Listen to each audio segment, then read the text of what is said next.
Continuamos en el programa Fomentando Huertas Agroecológicas con las capacitaciones, en este caso relacionadas con semillas y plántulas. Las semillas y plántulas son fundamentales para conocer y entender cómo se desarrollarán después nuestras plantas en las huertas. Esta capacitación está a cargo de Patricia Gil, Laura Vargas y Valentín Bladurni de la Facultad de Ciencias Agropecuarias de la Universidad Nacional de Córdoba. Ahora sí, vamos a empezar con las semillas. ¿Qué es una semilla entonces? ¿Y una plántula? La semilla entonces se define como el óvulo maduro que contiene el embrión, esa planta en miniatura o rudimento de la nueva planta, el tejido nutricio que va a proporcionarle los nutrientes a ese embrión para que pueda germinar, que se denomina endosperma, y el episperma, también denominado tegumento seminal o cubierta seminal, que protege y permite que la semilla interactúe con el ambiente en el que se desarrolla.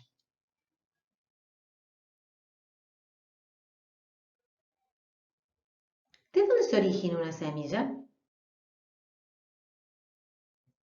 Como dijimos, la semilla se forma en el óvulo. Ese óvulo se encuentra en el interior de un ovario de una flor.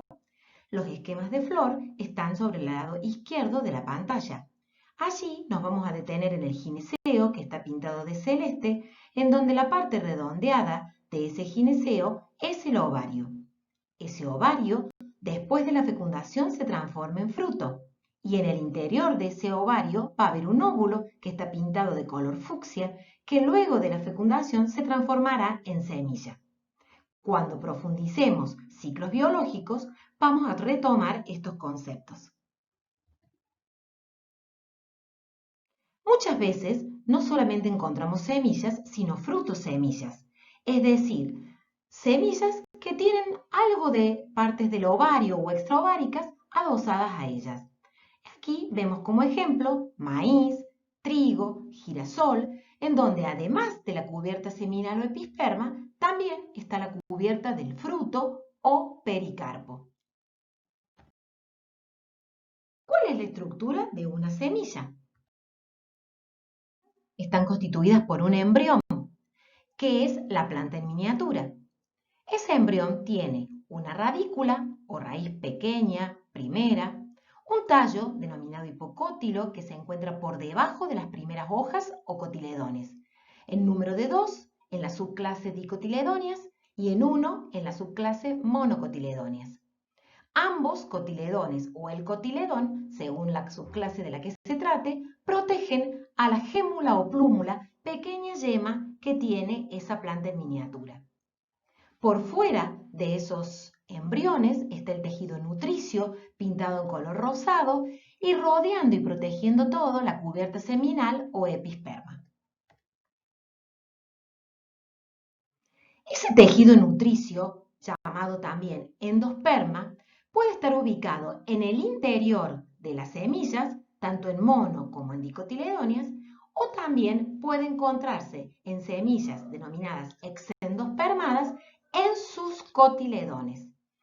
También existen semillas de tipo perispermada, en donde el tejido nutricio se forma a partir de otra parte del cuerpo de la planta, como puede ser la nucela, como pueden ser los tegumentos del óvulo. Vamos a analizar una semilla endospermada. Vamos a ver allí el episperma o tegumento seminal, la cubierta protectora, luego el endosperma con las sustancias de reserva para que pueda crecer y desarrollarse ese embrión, el embrión con sus cotiledones u hojas embrionales, la gémulo-plúmula, el tallo o hipocótilo y la radícula, que siempre es lo primero que va a emerger. En el caso de una semilla exendospermada, las partes van a ser las mismas que en la anterior, excepto el endosperma, que pueden quedar restos o casi nada de este tejido nutricio porque se acumula en los cotiledones, que son las hojas reservantes, esas pequeñas hojas reservantes.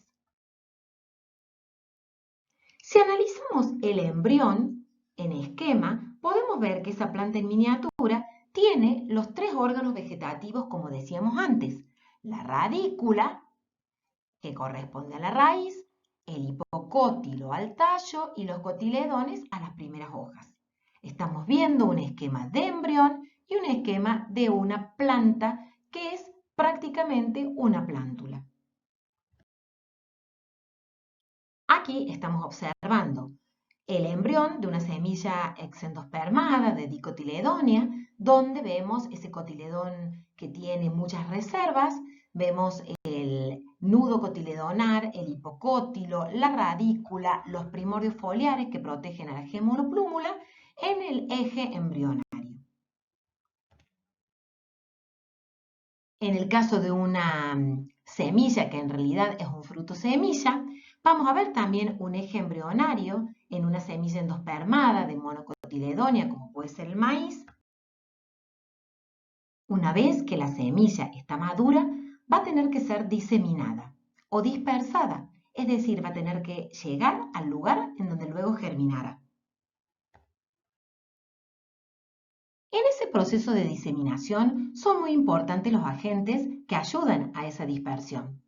Por ejemplo, la anemocoria y la hidrocoria, tenemos agentes abióticos participando, el aire, el agua, que llevarán a los frutos con las semillas en su interior a diferentes lugares para que germinen. Puede ser también el animal, como por ejemplo la zoocoria, el que realice esa dispersión. Y puede ser una endozoocoria, cuando el animal debe comerse el fruto para que la semilla llegue al lugar donde va a ser su germinación, o bien puede ser una ectozoocoria, cuando se pega, por ejemplo, en la piel del animal el fruto que la va a dispersar. Otras veces, la bolocoria, donde implica todo el cuerpo de la planta, o plantas geocárpicas como el maní, en donde el fruto debe enterrarse para que pueda germinar. En este proceso de diseminación, también resulta interesante destacar el concepto de diáspora.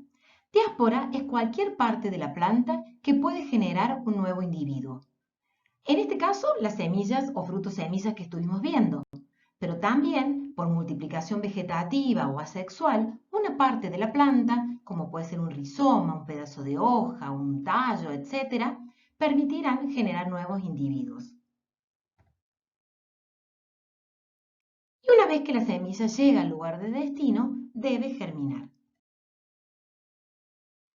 Existen dos tipos de germinación hipógea y germinación epígea. Se denomina germinación hipógea cuando el o los cotiledones quedan por debajo del nivel del suelo, estirándose por encima del nivel del suelo el tallo para elevar a los primordios foliares. En cambio, la germinación epígea es cuando el que se alarga es el hipocótilo, elevando a los cotiledones que se vuelven fotosintetizantes hasta que los primordios foliares reemplazan en esa función a los cotiledones. La germinación hipógea del trigo, vemos cómo se desarrollan sus raíces adventicias y el cotiledón va a quedar por debajo del nivel del suelo. Germinación epígea en monocotiledóneas encontramos, por ejemplo, en la cebolla. Germinación epígea de soja, estamos viendo, donde los cotiledones se vuelven fotosintetizantes porque están por encima del nivel del suelo y lo que se alarga es el hipocótilo. Germinación hipógea en el garbanzo, donde se alargará el epicótilo, ya que los cotiledones quedan por debajo del nivel del suelo.